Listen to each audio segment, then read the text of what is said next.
अस्सलाम वालेकुम स्टूडेंट्स, चांद अकील है, lecture in English in higher education department.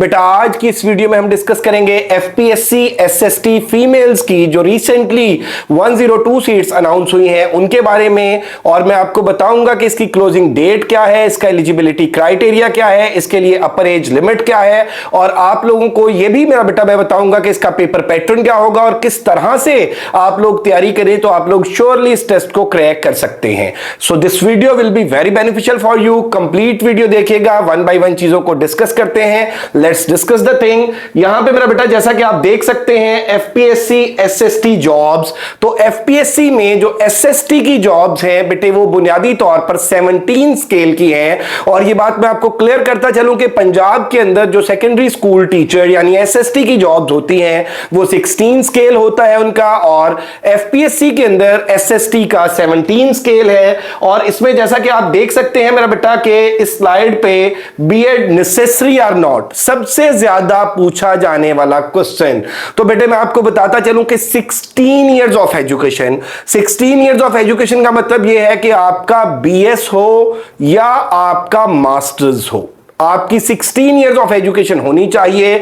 और 16 इयर्स ऑफ एजुकेशन में आपका सब्जेक्ट कोई भी हो, साइंसेस डिसिप्लिन से हो, आर्ट से हो, ह्यूमैनिटीज से हो, और प्लस आपका बीएड हो। अगर आपका बीएड कंप्लीट नहीं है, आपका फर्स्ट सेकंड थर्ड फोर्थ कोई भी सेमेस्टर है, अगर आपके पास बीएड की रिजल्ट शीट या ट्रांसक्रिप्ट नहीं है, रिजल्ट कार्ड नहीं है, then you are not eligible to apply.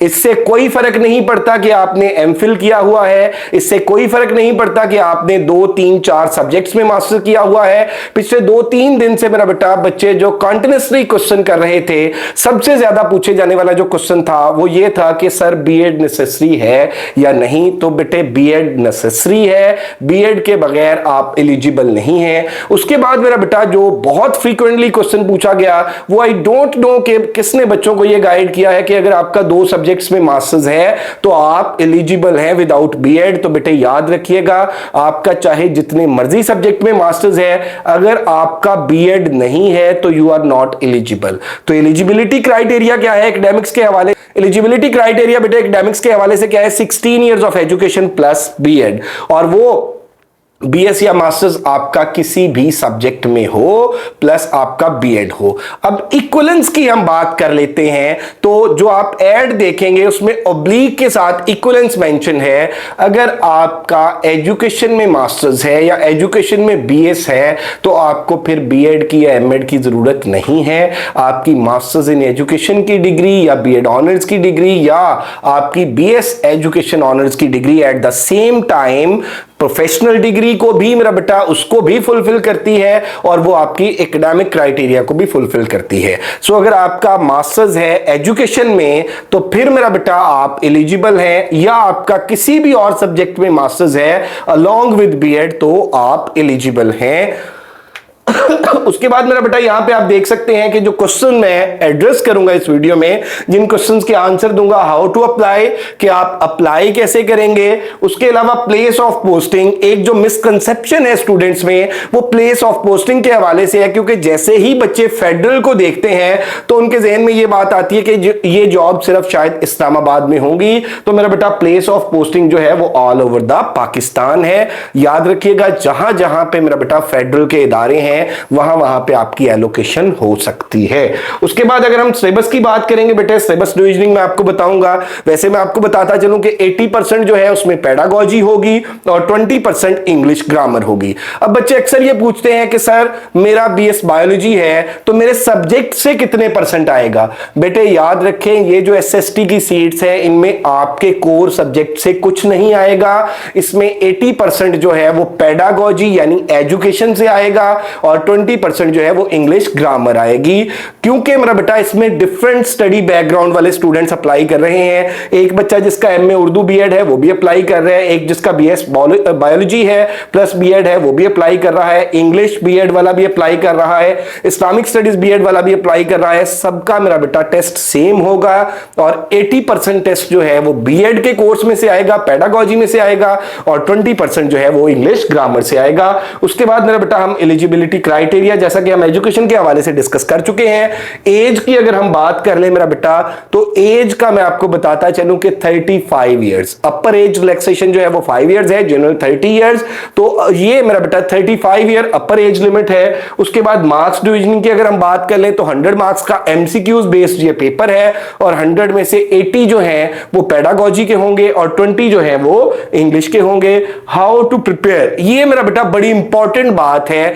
22 July last date है अप्लाई करने की, और इसमें कुछ बच्चे वो होते हैं मेरा बेटा कि जो फेमिलियर नहीं होते, तो याद रखिएगा बेटा कि अगर तो आप फेमिलियर नहीं है, अगर आप खुद ऑनलाइन अप्लाई नहीं कर सकते, तो आप किसी भी नेट कैफे, करीबी नेट कैफे पर जाकर अप्लाई करवा सकते हैं। अब यहां पे हाउ टू मेरा बेटा अप्लाई, हाउ टू प्रिपेयर, ये भी हम डिस्कस करेंगे। और इसके बाद यहां पे देख लें जी, सबसे ऊपर ये मैं अप्लाई करने का मेथड आपको बता दूं कि ये वेबसाइट है, ये ऑफिशियल वेबसाइट है एफपीएससी की, fpsc.gov.pk। इस वेबसाइट को आप ओपन करेंगे, इस वेबसाइट में मेरा बेटा आप देखेंगे तो ये आपके सामने जो कंसोलिडेटेड एडवर्टीजमेंट नंबर 07/2024, ये मेरा बेटा इसका एड है। ये जो 102 सीट्स आई हैं जिनकी क्लोजिंग डेट जो है वो 22 जुलाई है, तो बाई ऑल मींस मेरा बेटा आपने 22 जुलाई से पहले अप्लाई करना है। और एक हमारे यहां पे स्टूडेंट्स की जो हैबिट है वो क्लोजिंग डेट का वेट करते हैं। मेरा बेटा don't wait for last day, आप लोग as soon as possible apply कर लें। अब इसमें मेरा बेटा यहां पे देखें जी कि अप्लाई करने में सबसे पहले आपने यहां पे जाना है और चालान डाउनलोड करना है। यहां पे आप जाएंगे और चालान डाउनलोड करेंगे। चालान डाउनलोड, ये जैसा कि नेक्स्ट स्लाइड में आप देख सकते हैं कि यहां पे मैंने चालान की जो पिक है ये ऐड की है। अब इसमें देखें जी, आप बैंक नेम मेंशन करेंगे, उसके बाद बैंक का कोड मेंशन करेंगे, district of bank branch, name of candidate यहां पे आ जाएगा, CNIC नंबर आ जाएगा। उसके बाद केस नंबर में मेरा बेटा देख लें कि F4129 के साथ 2024, ये आप यहां पे मेंशन करेंगे, और 300 रुपीस जो है ये अप्लाई करने की फी है। तो ये सारी की सारी मेरा बेटा डिटेल्स जो है ये आप लोग यहां पे ऐड करेंगे और इसका आप प्रिंट लेंगे। तो बुनियादी तौर पे मेरा बेटा आप जब चालान पे कर देंगे तो चालान पे करने के बाद आपका ऑनलाइन अप्लाई होगा। और याद रखिएगा बेटे कि इस चालान की जो स्लिप है वो आपने जरूर संभाल के रखनी है, क्योंकि at the time of written test you have to produce that slip, कि आपने वो स्लिप दिखानी होती है। और at the time of interview भी अगर आपके पास ये फी स्लिप ना हो तो मेरा बेटा आपको पेपर में बैठने नहीं दिया जाता। अब आपने चालान डाउनलोड कर लिया, चालान फिल किया, चालान पे कर लिया, उसके बाद आप ये देखें जी, आप यहां पे आ जाएंगे, ये मेरा बेटा टू अप्लाई ऑनलाइन, इसको क्लिक करेंगे। और इसको जब आप क्लिक करेंगे तो आपके सामने ये देख लीजिए, ये मेरा बेटा ओपन हो जाएगा पेज। और इस पेज में आप देखेंगे जी सिलेक्ट जॉब है सबसे पहले ऑप्शन, तो सिलेक्ट जॉब में आप SST यानी सेकेंडरी स्कूल टीचर, उसके बाद मेरा बेटा आप अपना CNIC नंबर मेंशन करेंगे, और जिस डेट को आपने फीस सबमिट की है वो डेट आप मेंशन करेंगे। उसके बाद जो है वो फी डिपॉजिटेड यहां पे आप सिलेक्ट करेंगे, वो जो obviously 300, bank branch code, bank location, district, ये सारे का सारा प्रोसेस आप कंप्लीट करेंगे। और इश्यूएंस डेट ऑफ डोमिसाइल ये आप जब मेंशन कर लेंगे तो आपका ये अप्लाई हो जाएगा। उसके बाद आ जाते हैं जी अब इसकी एड, इसमें यहां पे जैसा कि आप देख सकते हैं कि ये स्क्रीन पे इसकी एड ओपन है। और ये आप देखें जी कि केस नंबर F4129/2024, और ये 7 मेरा बेटा जुलाई 2024 secondary school teachers SST secondary school teachers female, और BS17 परमानेंट जॉब्स हैं। ये FG के अंडर आती हैं, FG स्कूल्स में एलोकेशन होगी, federal government education institutions cantt और गैरिजन डायरेक्टोरेट में मिनिस्ट्री ऑफ डिफेंस। और इसमें अब देखें जी मिनिमम क्वालिफिकेशन मैंने स्टार्ट में भी आपको बताई, यहां पे आप एड में भी देख सकते हैं। यहां से मैं आपको समझा देता हूं, second class or grade C degree with B.Ed। आपका मेरा बेटा मास्टर्स होना चाहिए। और मास्टर्स में अब कंफ्यूजन बच्चों को क्या आती है, कंफ्यूजन बुनियादी तौर पे ये आती है कि सर थर्ड डिविजनर एलिजिबल है या नहीं। बेटे अब थर्ड डिवीजन कहां से स्टार्ट होती है, अगर आपके 45% से कम मार्क्स हैं तो मेरा बेटा you are not eligible to apply, आपकी थर्ड डिवीजन है। ठीक है, 45% है, 45 से अबव है, आपकी सेकंड डिवीजन है। अब थोड़ा सा और मैं आपको बताता चलूं कि सेमेस्टर सिस्टम वाले बच्चों को कंफ्यूजन आती है। सेमेस्टर सिस्टम वालों की जो फर्स्ट डिवीजन होती है, जो 3 सीजीपीए होते हैं वो उस पे होती है और वो 70% पे नॉर्मली होती है। और जो मेरा बेटा एनुअल सिस्टम वाले बच्चे हैं उनकी जो फर्स्ट डिवीजन है वो 60% मार्क्स पे होती है। तो अगर आपके मेरा बेटा 45% अबव 45% है तो देन आप एलिजिबल हैं और मास्टर्स होना चाहिए आपका, और मास्टर्स के साथ बीएड है। अब यहां पे देखेंगे, आप देख सकते हैं और या इक्विवेलेंट क्वालिफिकेशन। अब इक्विवेलेंट क्वालिफिकेशन क्या है? इक्विवेलेंट क्वालिफिकेशन एमफिल नहीं है, इक्विवेलेंट क्वालिफिकेशन डबल मास्टर्स नहीं है, इक्विवेलेंट क्वालिफिकेशन पीएचडी नहीं है। इक्विवेलेंट क्वालिफिकेशन में क्या है? From a recognised university by HEC और एमए एजुकेशन हो आपका, एमए ईपीएम हो from a university recognised by HEC, और एज लिमिट ये हो गया जी आपका, या तो किसी सब्जेक्ट में मास्टर्स हो प्लस बीएड हो, या आपका एमए एजुकेशन हो और एमए ईपीएम हो, इन दोनों में से कोई हो तो फिर आपका मेरा बेटा वो सिर्फ मास्टर्स ही जो है वो मास्टर्स भी कंसिडर होगा और बीएड भी कंसिडर होगा। अब यहां पे एज लिमिट देख लें, 20 मिनिमम जो है वो 22 और इसमें 30 years plus 5 years general relaxation इन अपर एज लिमिट।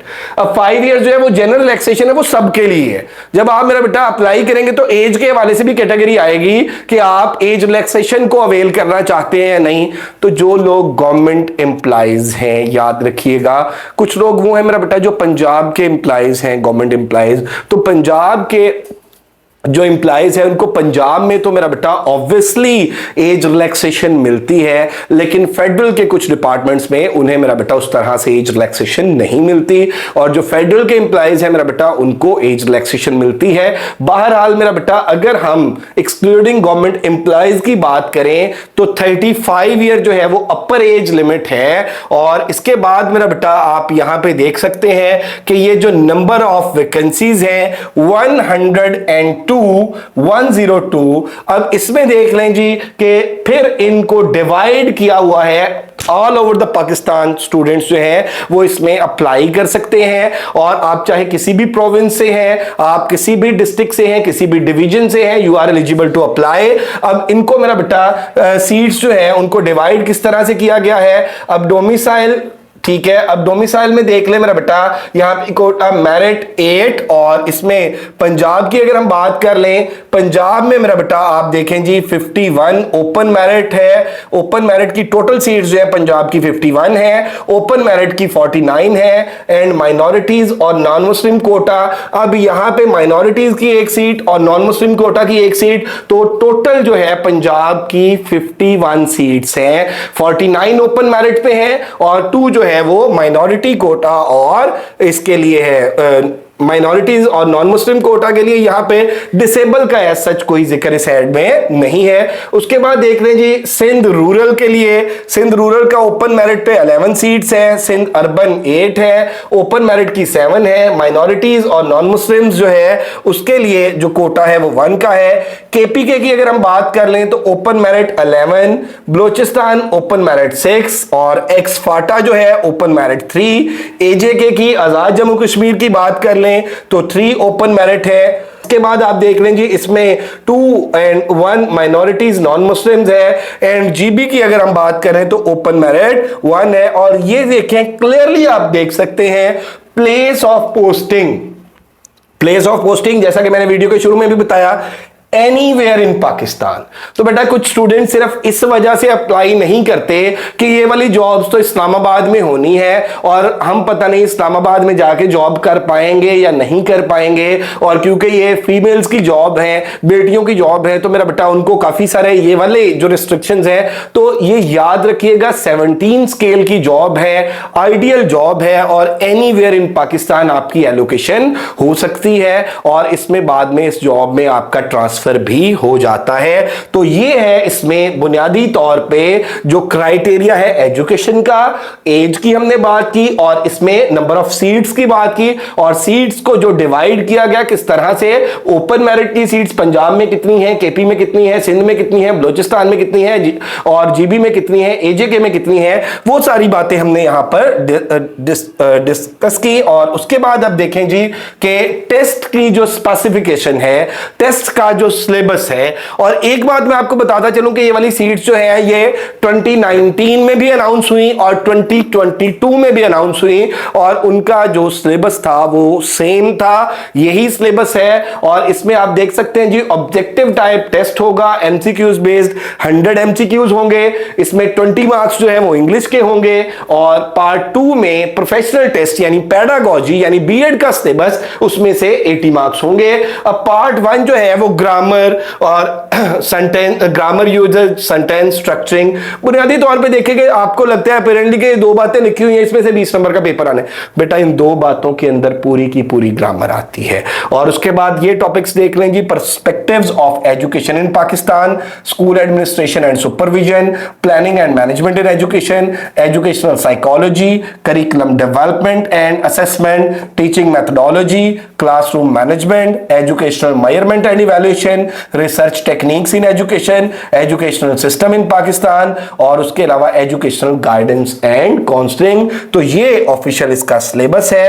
अब इसमें बेटे देख लें कि थोड़ा सा कि किस तरह से एमके प्रिपरेशंस के प्लेटफॉर्म से हमारा जो 2 मंथ का सेशन है जिसके 5000 चार्जेस हैं, जिसमें हम रिकॉर्डेड लेक्चर्स भी शेयर करते हैं, नोट्स भी शेयर करते हैं, टेस्ट भी शेयर करते हैं, टेस्ट की कीज भी शेयर करते हैं और डिस्कशंस भी करते हैं, उसमें हम किस तरह से प्रिपरेशन कराते हैं। तो उसमें ये देख लें जी, ये सारे टॉपिक जो है प्रोफेशनल टेस्ट के 80 मार्क्स के टॉपिक यहां पर मेंशन है। Perspective of education in Pakistan, school administration and supervision, planning and management in education, educational psychology, curriculum development and assessment, teaching methodology and techniques, classroom management, educational measurement and evaluation, research techniques in education, educational system in Pakistan, educational guidance and counselling, grammar usage और sentence structuring. अब यहां पे थोड़ा सा ये देख लें, grammar usage में और सेंटेंस स्ट्रक्चरिंग की डोमेन में क्या क्या आ जाता है। Sentence, phrase, clause and there types, noun and its types, noun की करेक्शन भी साथ ऐड हो जाएगी, प्रोनाउन एंड इट्स टाइप्स है, वर्ब एंड टेंसेज है, एडवर्ब, एडजेक्टिव और देयर टाइप्स,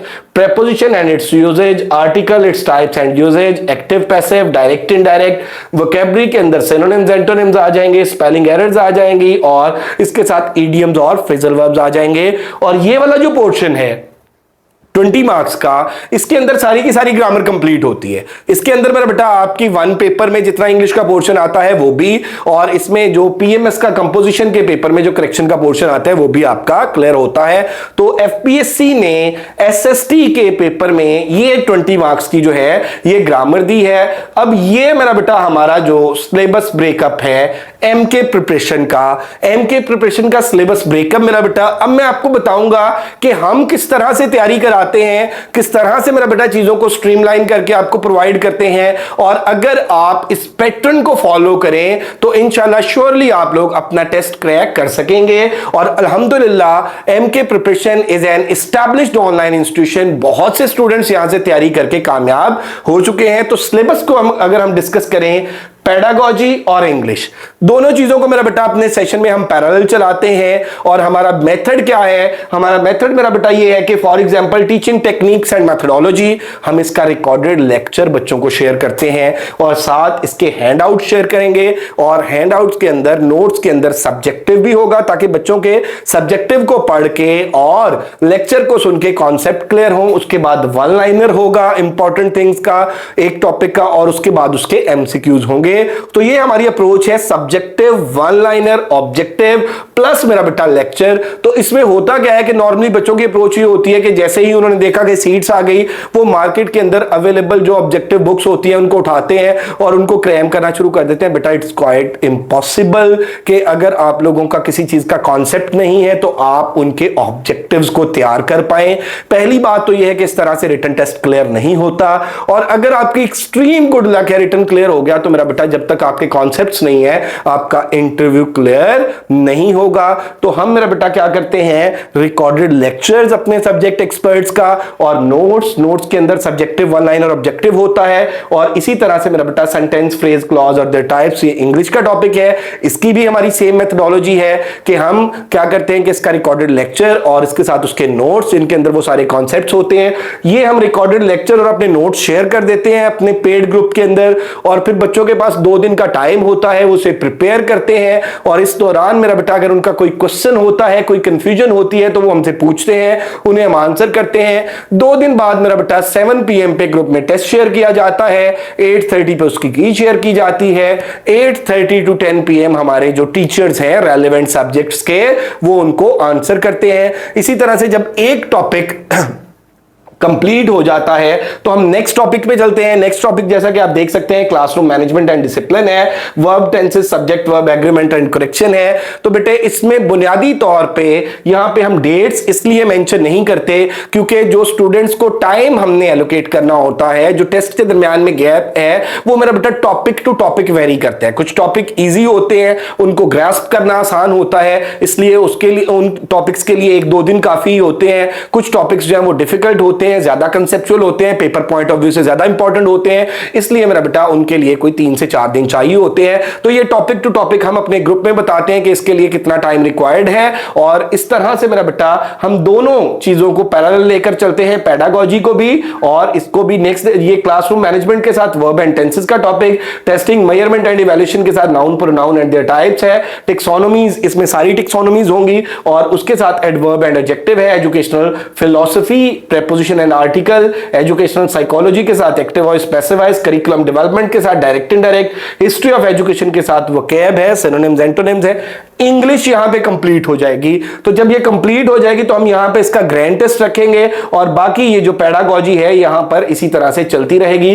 प्लानिंग, ये यहां पे देख लें, प्लानिंग मैनेजमेंट एंड एजुकेशन है, educational system and policies in Pakistan, ICT in education, educational research, school administration, supervision. और इसके बाद मेरा बेटा यहां पे देखेंगे, यहां पे हम इसका जो ग्रैंड टेस्ट है वो कंडक्ट करते हैं। तो इस तरह से मेरा बेटा हम कंप्लीट प्रिपरेशन कराते हैं। यहां पे आप ये पोस्टर में बेटा देख सकते हैं, एफपीएससी एसएसटी का एमके प्रिपरेशन का सेशन जो है वो स्टार्ट हो चुका है।